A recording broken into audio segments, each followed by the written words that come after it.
Hi guys, Matthew here, as you can tell, and I just thought I'd do a recap of what we got in WWDC 2013's Keynote on Monday night here in the UK, obviously Monday morning in America.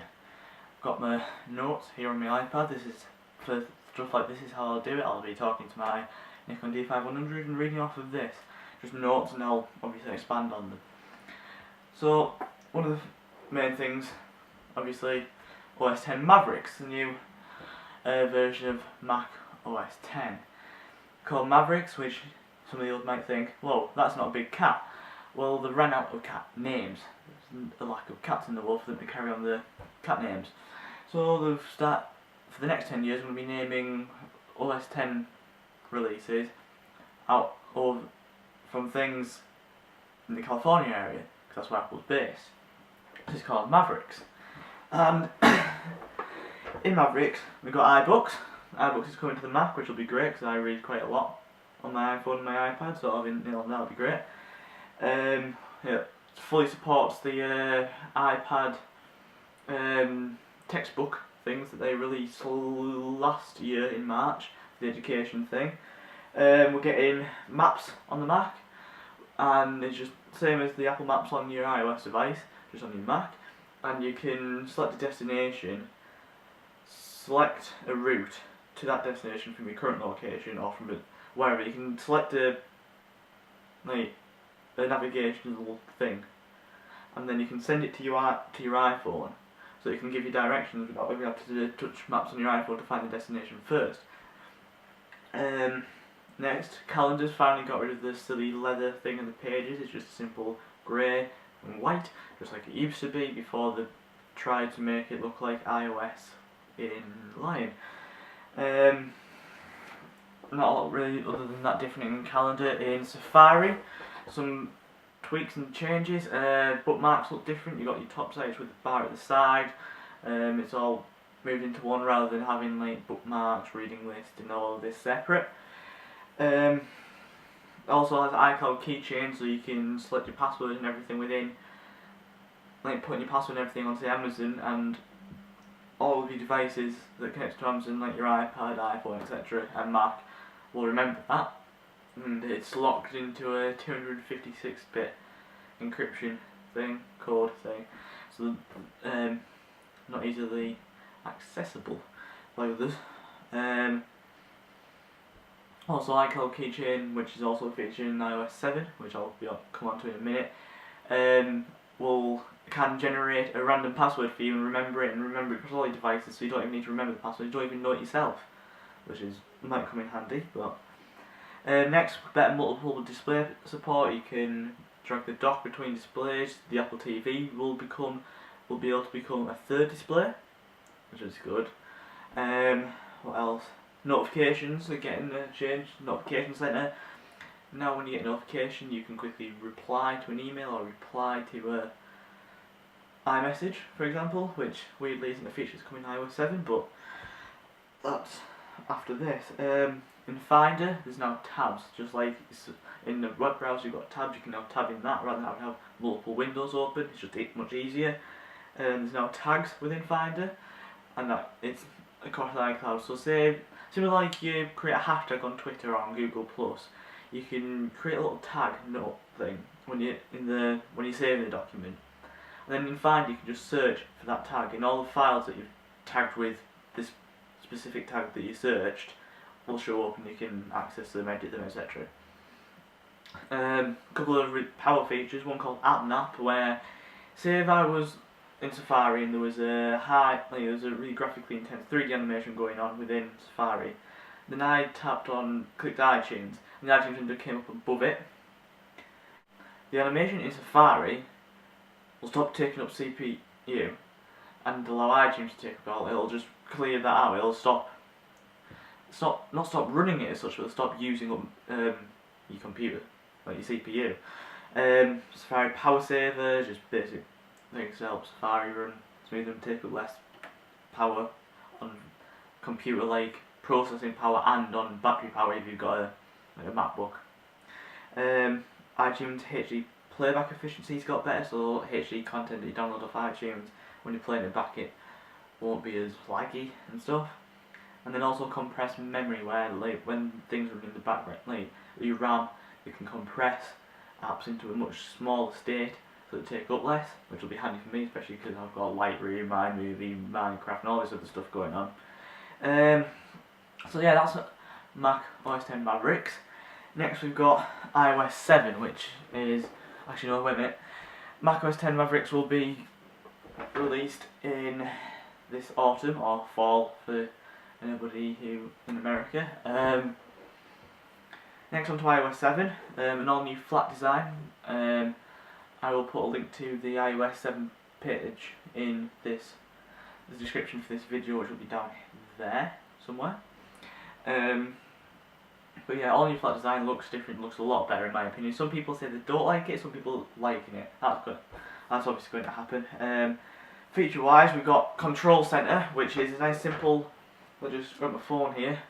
All you do is you get to, if I'm just on the home screen, I'm in an app, anywhere you can access it, and you just swipe up from the bottom bezel, just like you would. Notification centers down, control centers up, and you get control for Bluetooth, Wi-Fi, brightness, do not disturb, airplane mode, AirPlay, and stuff like that. Also AirDrop, which isn't the next thing, but I'll come on to that in a second. Notification settings getting updated. You've now got, you drag down and you've got 3 little tabs at the top. One being missed, which I don't know the specifics for how they decide whether it's missed or not, because technically if you haven't, they should all be missed if you haven't done anything about them. But there's an all, which is just all of them, which is the view you get normally, and then there's a new one called Today, which will have the date and time and everything, the weather for the day, calendar, events, reminders, travelling times based on often visited locations. So your home, your work, other places you go to frequently, it will realise the patterns and stuff and places that you go. And similar to Google now, it'll tell you like times it'll take to get there by driving, like looking at traffic. Next, multitasking. So instead of it being the classic with the bar at the bottom here, it's going to become a full screen experience with live previews of the applications, with still the app icon underneath that you can just slide through, and to close the app you just simply swipe it up and away. Pretty simple. Camera is getting an update. Instead of having to press the little toggle in the bottom corner, you'll now just simply swipe from the video to the normal frame photo to a new square format one for photos like Instagram or profile pictures, for example, and then swipe again and you get the panorama feature rather than having to go all the way through the options and everything and do it. Also, it's got on-the-fly filters like monochrome, vignette, etc. to like enhance photos and make them look cool and stuff.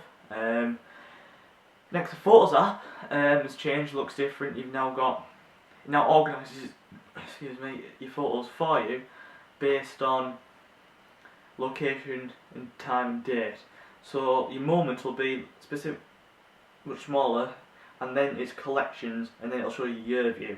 So 3 different views, and it does it all for you, all your photos, but much better organised for you to find them and view them and share them ultimately.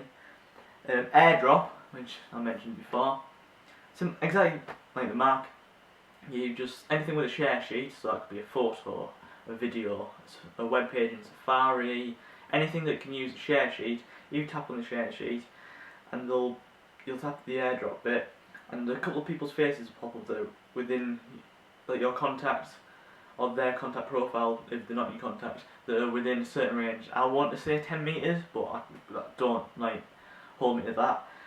And you just simply tap the names and then hit send, and then off it goes, and then they just get a little pop up, they hit accept, and then they get taken to the Photos app or Safari, and then they can view it like that. Safari's changed, it's got the new UI and everything, it looks different. Single bar at the top for search and like URL. Better tabs, it looks like a carousel, and no limits on the amount of tabs you have. Next is iTunes Radio, kind of speaks for itself basically. It's just similar to Spotify's original or Pandora. It works pretty much exactly the same as that. Siri has been updated. New UI, 2 new voices, male or female. Can perform more tasks like changing your brightness. Can access new sources such as Wikipedia, Bing Images, and Twitter. The App Store now has a Near Me tab at the bottom, which, depending on where you are, say Grand Central Station for example, you tap on that and it will give you an app for train times, an app for other things related to where you are, and it will also auto-update apps for you, so you don't get the annoying little icon with multiple updates available. Next, Find My iPhone. There's been an update now. Thieves can't access the phone even if they've wiped it unless your Apple ID has been entered into it. It works like that, and then they could wipe it or anything. But as soon as they turn it on and go to set it up, you get this thing, and they've got to put in your Apple ID and password, and obviously they won't know that if they just nicked it off the street or something. So next, new MacBook Airs. The 11-inch has 9-hour battery life, 13-inch has 12. I want to take that with a pinch of salt, but I want to say between 10 and 12. The iPad certainly manages at least 9 out of the 10 they say usually. 4th gen Intel Core processors, faster Wi-Fi, Thunderbolt and USB 3, Thunderbolt 2, USB 3. I think it's Thunderbolt 2 anyway. Next, the Mac Pro. Well, finally, the Mac Pro. Redesigned look. I don't particularly like the look of it. I think it looks a bit like a bin, but oh well. Dual GPUs, PCI Express based flash storage, high performance Thunderbolt 2, Xeon processors, ultra fast memory, and 4K video support. 2 times faster than the previous Mac Pro, and it's got 4 USB ports, 6 Thunderbolt, 2 gigabit Ethernet, and 1 HDMI port. So overall, pretty good thing for software. Hardware wise, I wasn't as impressed, but it's a developers conference, it's going to be mainly about software. I'm happy with macOS 10 and iOS 7. A couple of features missing out of iOS 7, like being able to quick reply to messages like you can in OS 10 Mavericks, but oh well, we'll see that in a later update hopefully. Okay, thanks guys, that's my WWDC recap, and I shall catch you guys later.